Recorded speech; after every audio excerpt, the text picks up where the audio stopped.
আমি যদি কোনোভাবে জানতে পারি আমাদের মসজিদের ইমাম আল্লাহ তাআলার কুদরতি ফায়সালা বিশ্বাস, তাহলে কি তার পিছনে নামাজ পড়ব?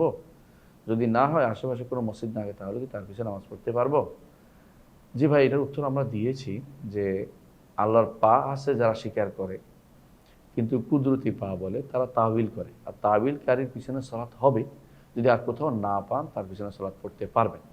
কারণ তারা ৭২ ফেরকার অন্তর্ভুক্ত, ৭২ ফেরকার বাইরে নয়, তারা ফেরকা। এদের আশারি মাতুরিদিরা ফেরকা, তারা ৭২ ফেরকা বাইরে নয়, কিন্তু ফেরকা তারা, অর্থাৎ তারা কাফের হয়ে যায়নি, কিন্তু তারা ফেরকার ভিতরে ফেরকার অন্তর্ভুক্ত।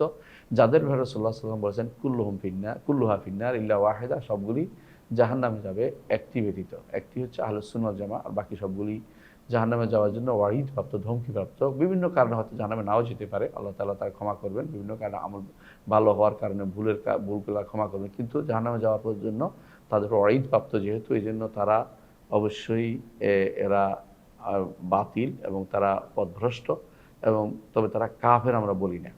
এই জন্য যেহেতু কাফের বলি না, আর ইমানদার, ইমানের ছোঁয়া থাকলে তার পেছনে সালাত শুদ্ধ হয়।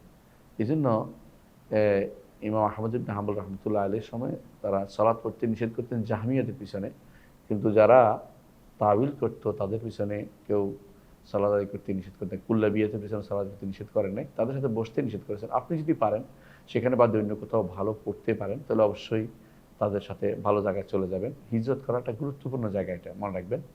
ভালো পরিবেশে থাকলে আপনার সন্তানরাও ভালো হবে। এই জন্য চেষ্টা করবেন ভালো পরিবেশে সন্তানদের বড় করতে, নিজেও ভালো পরিবেশে চলে যাবেন। এমন মসজিদের কাছে যাবেন যে মসজিদে আপনার সুন্দর মতে সলাৎ হয়।